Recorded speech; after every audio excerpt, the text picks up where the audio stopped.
morning, visitors. The vessel that you see arriving is the Stewart J. Cort.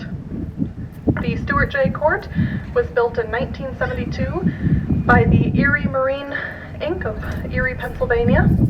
She measures 1,000 feet in length, 105 feet in width, and 49 feet in depth. She's powered by 4 3,500 horsepower, 20-cylinder General Motors diesel engines, which give her a top speed of 16 knots or about 18 miles per hour.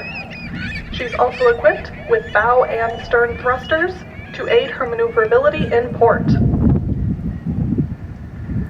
The Cort has 18 hatches on her deck, which open into 4 cargo holds located below deck. Each hatch covering measures 20 by 11 feet, and she has a maximum carrying capacity of 58,000 tons.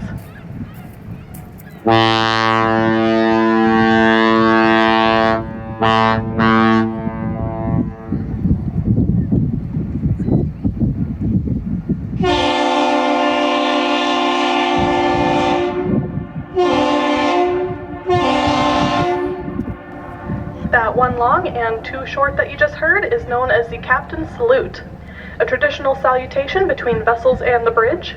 The vessel initiates the greeting with one long blast followed by two short, and the bridge responds with the same thing. At the rear end of the Stewart J. Cort, the vessel cabin structure is a retractable 40-foot self-unloading boom, which allows her to unload her own cargo at a rate of 20,000 tons per hour without the aid of shoreside equipment. The Stewart J. Cort is currently owned and operated by the Interlake Steamship Company of Middleburg Heights, Ohio.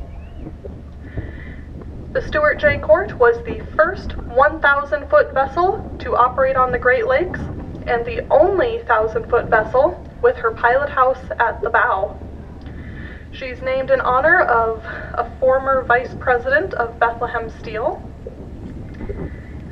The bow and stern section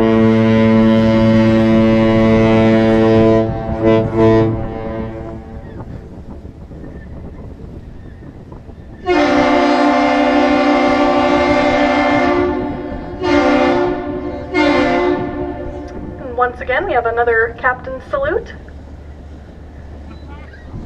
The bow and stern sections were initially built by the Ingalls Shipbuilding Corporation in Mississippi. These two sections were fused together for transport up to Lake Erie, Pennsylvania, where they were then separated and joined with the midbody section. When she was built, she became the longest ship on the Great Lakes, a title that up until that point, the Edmund Fitzgerald had held it since 1958.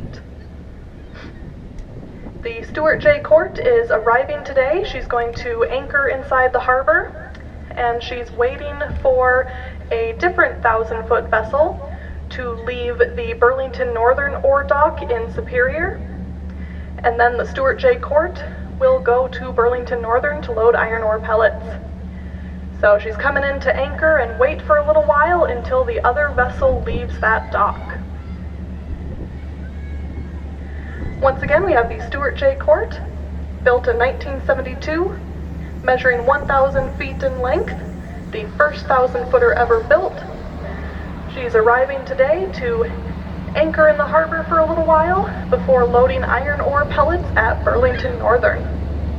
If you see any crew on deck, give them a big wave and welcome them back.